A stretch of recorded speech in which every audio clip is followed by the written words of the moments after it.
Hello and welcome to another market roundup. I'm looking at 13th of January when the market closed last Friday, and let's see what's going on. Again, the market is trying to go higher. This is the S&P 500, and let's see about that downtrend line. See if it has hang on a second. Let's see if that downtrend line has trying to break.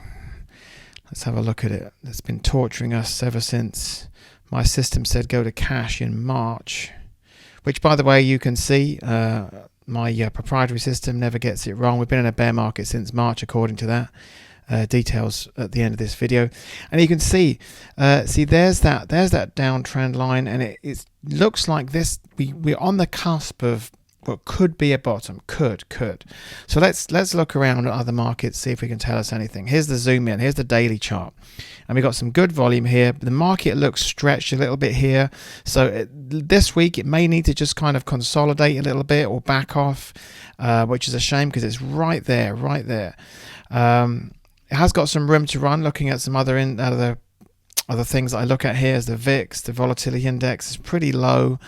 The Dow Industrials have been leading the way out of this funk, and they're really trying to lead, but all indexes must agree, including the S&P 500, the Nasdaq, which is up here, which has been the worst of the bunch. But here we can see on Friday we had some nice volume, nice price rise. It's still not out of it yet, but it's looking like it's just trying to move that a little bit higher. Sometimes I look at what's called the RSI up here. Don't know why stock charts is giving me some trouble this evening. If I look at the RSI, that can sometimes be a help. You can see that trend there just starting to pull out of it. Interestingly, the one that leads the way most of all is the small cap index, the Russell 2000. And I've drawn these here on the RSI, and we can see here again it's just on the edge. It's got this kind of rising wedge here, and it could just be on the edge of pushing out. We're pretty close to actually breaking this downtrend once and for all. Let's look around at some other markets. Here is the dollar for all you forex traders out there, and the fall continues. This was a bad week for the dollar, and that's another indication of things getting more bullish. If things are what's called the risk-on trade, the risk-off trade, if people are scared, they rush into dollars, which was what's been happening for the whole of this bear market. But now the people have been dumping the dollars, and it's been sinking and sinking. So that is a bullish thing. If people are coming out of dollars, that means they're putting them into something else. But it sure as hell isn't bonds. Let's look at this is the reason why, as I keep saying, why interest rates are really rising is because this chart needs to pull up, and it is making progress.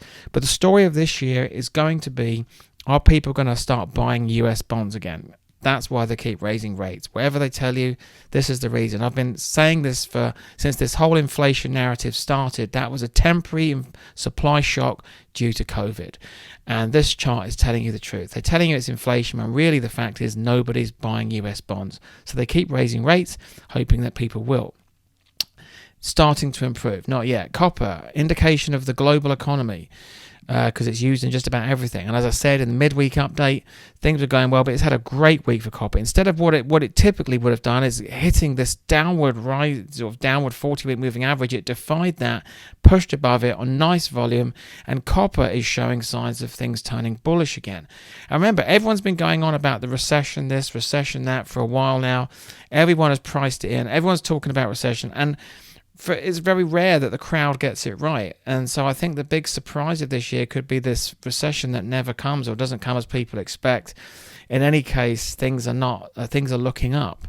And that's what the market does. It's looking forward. So when everyone's thinking the same thing, nobody's thinking. And in this case, it's recession this, recession that. Okay, what's going on crypto? I look at Ethereum and Bitcoin. Things are starting to look up. But it was a train wreck anyway, so it wouldn't have been too difficult. That's Ethereum.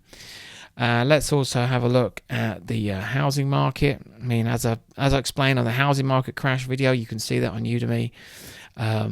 It's due to come down anyway, so this is no surprise, but it just shows you what's going on. There was that massive boom, and there is it starting to come down again. Gold has been with me all along about how this whole inflation narrative is bullshit.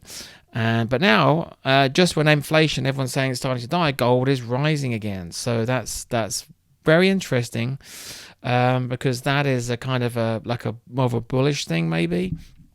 But you could say it's an inflationary thing, but money's going there instead of bonds. So that's an interesting development, because the whole time people have been talking about inflation, gold is sinking, and now they've stopped going on about inflation so much, or they're fighting it, and gold is rising. Looking a bit stretched here though, so I can expect that to correct. And this is not a tradable chart right here. This is just a kind of all over the place kind of chart that hasn't been tradable for a long time.